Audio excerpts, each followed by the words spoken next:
Tämä vanha lipasto olisi tarkoitus käsitellä koristevahalla uudestaan ja ihan ensimmäisenä hommana tietysti näistä laatikoista irrotellaan kaikki nämä tämmöiset nupit irti.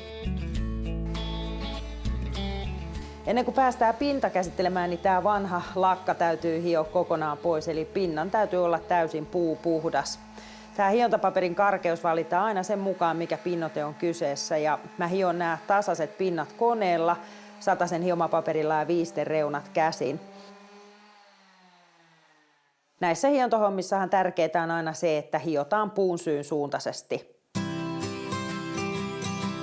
Lopuksi hionta viimeistellään hienommalla paperilla, esimerkiksi 120 karkealla, ja se kannattaa tehdä käsin ihan sen takia, että saa varmasti viimeistellyn pinnan.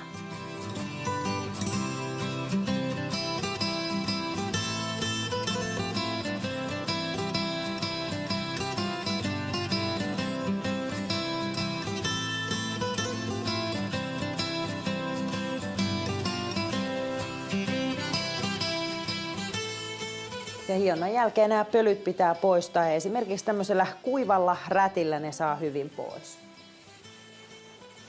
Näitä puuvahoja on paljon eri värisiä ja eri peittoasteita, eli on läpikuultavia sekä sitten täysin peittäviä. Ja nyt tämän lipaston käsittelyyn käytetään tällaista vaaleata kuultovahaa, eli sieltä nämä puun syyt kauniisti kuultaa läpi.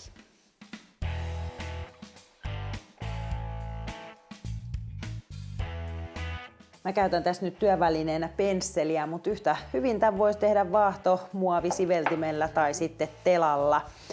Aika uhkaisina kerroksina tätä tuotetta saa tähän vedellä ja hyvä työjärjestys onkin niin, että jos vetää ensin puun syyn suuntaisesti pitkittäin, sitten tasaa sitä poikittain ja sitten lopuksi vielä tasoittelee pitkittäissuuntaisesti, niin saa varmasti sileätä ja tasasta jälkeä.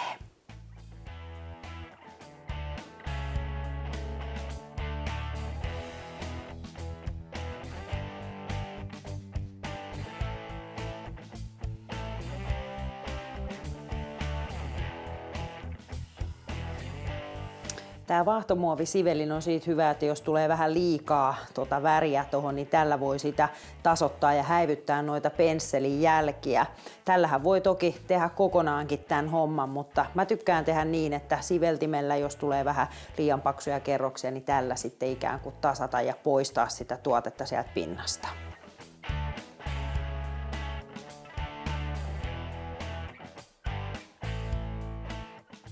Nyt kun tämä ensimmäinen käsittelykerta on tähän tehty, niin jätetään tämä kuivamaan ja sitten kuivumisen jälkeen päästään käsittelemään toiseen kertaan. Ja nyt kun me ollaan tämmöisessä autotallitilassa, niin täällä on aika viileää, eli kuivumiseen kannattaa varata vähintään pari päivää ennen kuin sitä toista käsittelykertaa lähtee tekemään. Muuten tällä tuotteella kuivumisaika on noin vuorokauden verran.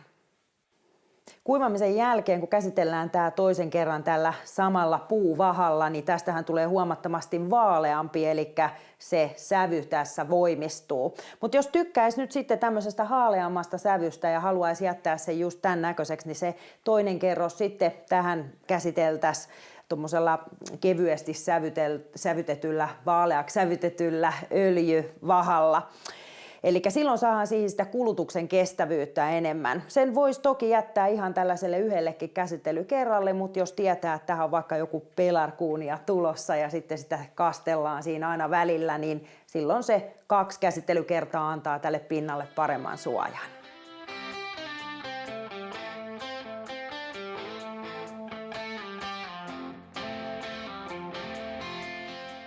Kun sitä värisävyä lähtee valitsemaan sinne omaan kodin lipastoon ja kattelee siellä rautakaupassa tämmöistä värimalliviuhkaa, niin kannattaa huomioida semmoinen asia, varsinkin jos valitsee jonkun muun värin kuin tämmöisen vaalean, että se värisävy saattaa muuttua sitten siellä kotona, koska tässä nyt taitaa olla joku kuusi tai joku tämmöinen tämä puulaatu, minkä päälle nämä on tehty, ja jos sulla on siellä jotain vanerista lipastoa tai jotain, onko se mäntyy, kuusta, koivua, tammea, mitä tahansa, niin se värisävy voi muuttua aika paljonkin sen puulaadun mukaan. Kannattaa siis ostaa vaikka pikkupurkki haluttua värisävyä ja tehdä vaikka jonnekin tuonne laatikon sisänurkkaan se testaus, miltä se sitten se lopullinen värisävy siellä omassa lipastossa näyttää.